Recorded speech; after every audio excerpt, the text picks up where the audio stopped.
Hi, this is Derek. Welcome back to 31 Days of Oscar. This month I'm reviewing movies that were either nominated for or have won the Academy Award for Best Picture. And today I wanted to talk about Taylor Hackford's Ray. This is a 2004 nominee for Best Picture. It's starring Jamie Foxx as Ray Charles. This is a story of Ray Charles' life. Ray may be the very best of all musical biopictures. I know that's kind of a subjective thing, but really only to like a certain extent because, for example, I love Johnny Cash, right? And I'll say I love Johnny Cash's music more than Ray Charles's music, but absolutely I'd say Ray is a better movie. Ultimately, it does come down to what's a better movie, a better told story, better acting, what have you. And I think something like Walk the Line is a really, really good movie, but kind of especially in seeing this like right after Ray came out. It came out about a year later. I was like, really? That's all they did with Johnny Cash's life story. So, I mean, there's that too. It does kind of boil down to, do you like the music or not? But the thing about Ray is, if you go into it maybe not being a fan of Ray Charles, you may very well come out of it being a fan. So that kind of speaks volumes about the movie. But as a musical biopic, I mean, they almost like became formulaic in their own way. Like, remember like when Walk Hard, Dewey Cox came out, kind of poked fun at that, and how even though they're like individual people's life stories, they did become kind of like this formula thing where it has to do this. Ray certainly didn't break the mold, but I think it took every kind of element of what we kind of expect from these types of movies and did the best possible job with it, and made really a masterpiece, like the absolute best example of how good a biopic can be, because it really has everything. It has the rags to riches kind of story that we love to see in these types of movies. It has a love story, between him and his wife, and there is conflict there too. There's infidelity, so there's some interesting stuff there. There's drug addiction and overcoming that. There's guilt from the past, being guilty for or having guilt for his brother's death. There's his disability, the blindness, and showing that. There's great showcases of his musical talent, what inspires him, and how he kind of decides how to find his own voice and things like that. There's social issues like racism, segregation. It touches on that too, and kind of conflicts within the business side of things. Like, I'll say for one thing, Ray really kind of shines a light on an artist's relationship with his record label. So there's good stuff with Ray and Atlantic Records, and kind of how that was how really he got his start, and really just showing pretty much everything you expect from this type of movie, and doing it with such grace, and doing it in such an entertaining and fast-paced way, an entertaining way, because I'll say, like, for example, last year I reviewed Coal Miner's Daughter. I love Coal Miner's Daughter, a great movie, one of my favorites, but that's a movie from 1980, this is a movie from 2004, so you kind of think the pace at which Coal Miner's Daughter goes wouldn't fly today,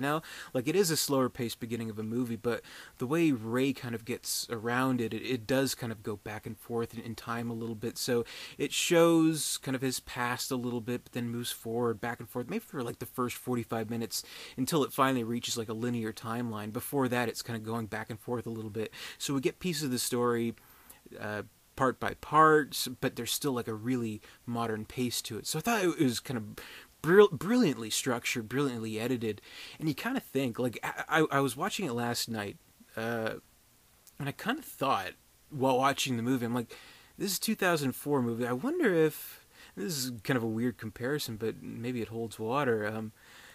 It's almost structured in like the same ways like Batman Begins, how it like showed kind of the timeline warping a little bit until it reached about the 45-minute part where it finally gets to a linear story. So I'm wondering maybe if they took inspiration when they made Batman Begins. Nolan did that, so you never know. But I think Taylor Hackford deserves a lot of credit for the way he envisioned the movie.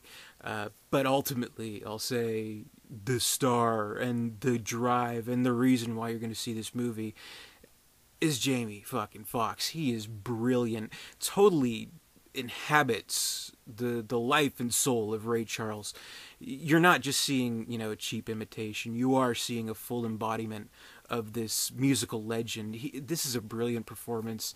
He, of course, won the Best Actor Oscar, and rightfully so. You really do think, it is Ray Charles come to life. I never really thought kind of that it was Jamie Foxx doing kind of a cheesy impression, which sometimes you see in these types of movies, but it is a great performance. And I'll say maybe, I don't know, I sort of preferred Leo DiCaprio in The Aviator that year, but well deserved, especially when you think he really, like, when he was like promoting the movie, he was the reason people were seeing this movie. So the whole success of the movie, I think we owe to Jamie Foxx, really. So you got to give him credit. He's terrific in the movie and terrific in his role, as is the supporting cast. I mean, we have a lot of great supporting characters. Kerry Washington is great in her role. It's a smaller role, but I think she should have gotten a little love, like come award season, because there is you kind of think, okay, she's in the role of the wife who has to put up with this shit and stuff like that. Which, to be fair, that's kind of what it is. But there's one scene that I was really moved by, where it's a little bit later in the movie. We learn that like Ray gets a phone call while he's at home, and his mistress, who's usually on the road with him, kind of his girlfriend on the road, he learns that she had died of an overdose, and we know right away he kind of feels more guilt about getting her into drugs. But then we cut to Kerry Washington, who we kind of see like the working of her brain of, he's fucking around on me, but at the same time I want to console him because he feels really guilty, and like he's like breaking down and crying. So I thought it was a great performance from her. And people pop in here and there. We have Terrence Howard appearing in some scenes, Warwick Davis in some of the early scenes. So there's quite a few different people, because I'm trying to think of who else is in this movie. Clifton Powell, he's great, and Regina King in an early role. So there's a great cast, and this is just, it feels like an epic kind of movie because it covers so much ground. I think the movie's maybe about, well, I know there's an extended edition too, but it's about an hour and 20 minutes or so, or 2 hours and 20 minutes or so. So it covers a lot, and at the end of it all, it really basks in and embraces the great music of Ray Charles. Like, you kind of like dance around to the music, and we see kind of how there are really lively kind of scene transitions that follow along with the music. Again, kind of like a staple that obviously this movie didn't invent, but like they'll show like the Billboard, top whatever, and they'll be like, oh, Mess Around is at #1, things like that. And we'll cut to the kids at the beach dancing around to What I'd Say, and it's like, all right, white kids are liking this music, he's made it. I mean, really, that's what it is about. So I think this movie has a lot of love and respect for Ray Charles, which is the important thing. Apparently Taylor Hackford was trying to get this movie made for like 2 decades before it finally did get released. So you gotta give him credit for staying passionate about the project. So I think the stars aligned. It was released at the right time to have this modern pace in the way they made the movie, and in its star, age appropriate Jamie Foxx. So he's great in the movie. Definitely deserved the Oscar. Did the movie deserve to win Best Picture, though? Again, I'll say I'm a huge fan of The Aviator, so I'd say probably that deserved to win. But I would have been fine if this one, too. Maybe even over $1 Million Baby. So there's that. So I'll say, it's the exact example. It's the perfect musical biopicture, I'll say. So if you love great music, if you love great acting, give Ray a chance. Come on, if you haven't seen it, definitely check it out. If for nothing else, for Jamie Foxx's brilliant and Oscar-winning performance. So I really admire his great acting in this movie. It's really something. It's like he's possessed by the spirit of Ray Charles. So that's my review for today. Thank you very much for watching. Be sure to comment, rate, subscribe, all that good stuff. And visit Derek237.com. More 31 Days of Oscar to come. We barely scratched the surface. We got more to come. So stay tuned for that. And until next time, I'll see you later.